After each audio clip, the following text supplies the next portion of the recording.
តើយើងត្រូវសួរសំណួរអ្វីខ្លះដល់ខ្លួនឯង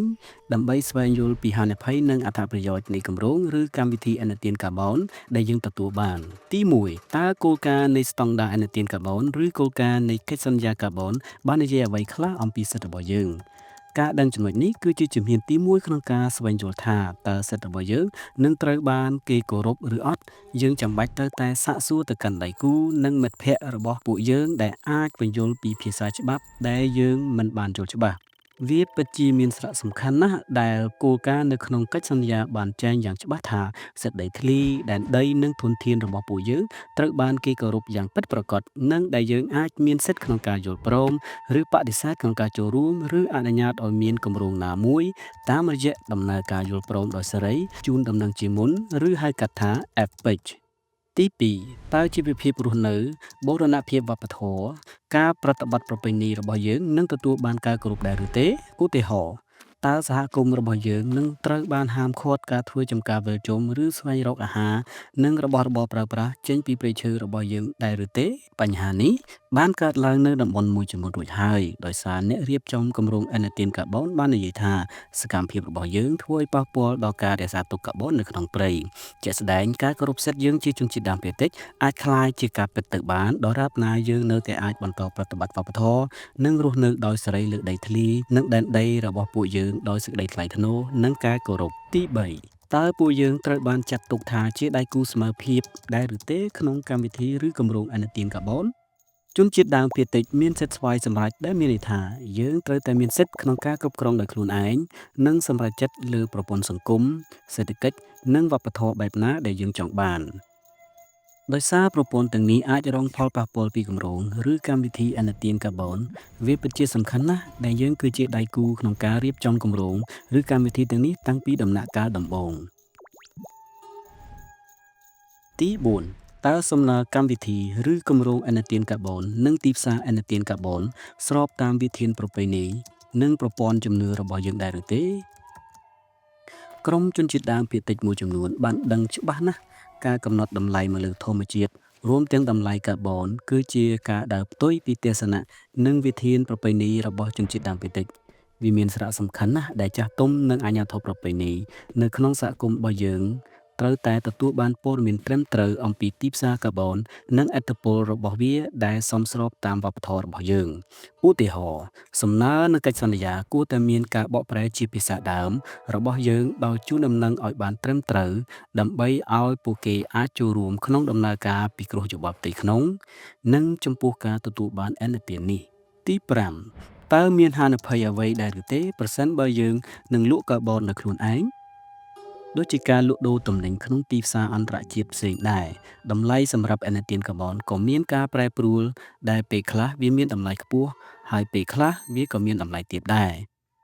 សារព័ត៌មាននិងសកម្មភាពផ្លូវច្បាប់មួយចំនួនបានដាក់ចេញដើម្បីប្រឆាំងនឹងក្រុមហ៊ុនដែលទិញឥណទានកាបូនដែលអាចធ្វើឲ្យមានការប្រែប្រួលនេះតែសូមកុំភ្លេចថាវាក៏មានសារៈសំខាន់ផងដែរដែលសហគមន៍ជនជាតិដើមភាគតិចត្រូវតែយល់ពីកាតព្វកិច្ចអ្វីខ្លះនៅពេលដែលបានចុះកិច្ចសន្យាជាមួយក្រុមហ៊ុនដែលមានបំណងចង់ទិញឥណទានកាបូនទី6តើយើងអាចនឹងទទួលបានអ្វីខ្លះឬយើងអាចបាត់បង់អ្វីខ្លះក្នុងនាមជាជនជាតិដើមភាគតិចនៅពេលចូលរួមជាមួយគម្រោងឬកម្មវិធីឥណទានកាបូនឧទាហរណ៍តើគម្រោងឬកម្មវិធីនេះនឹងរួមចំណែកដល់សិទ្ធិស្វ័យសម្រេចដែលជាចំណុចអាទិភាពរបស់ពួកយើងនៅថ្ងៃខាងមុខដែរឬទេពួកយើងត្រូវចាំថាអ្នកមកពីខាងក្រៅមិនគួរនឹងមកប្រាប់យើងពីអ្វីដែលជាផលប្រយោជន៍របស់ពួកយើងនោះទេផ្ទុយទៅវិញយើងត្រូវតែកំណត់ឲ្យច្បាស់ពីលក្ខខណ្ឌនិងការរំពឹងទុករបស់យើងចំពោះការចូលរួមនេះជាចុងក្រោយតើវានឹងជួយដល់អាកាសធាតុដែរឬទេប្រសិនបើយើងលក់ឥណទានកាបូននៅលើដីធ្លីរបស់យើងតើទីផ្សារនេះពិតជានឹងផ្ដល់ផលប្រយោជន៍និងគោរពដល់ភពផែនដីនិងជួយជួសជុលឲ្យមានភាពល្អប្រសើរឡើងវិញដែរឬទេដើម្បីឆ្លើយតបចំពោះសំណួរនេះយើងចាំបាច់ត្រូវតែចងចាំពាក្យមួយដែលហៅថាការទូទាត់សំណងចំពោះផលប៉ះពាល់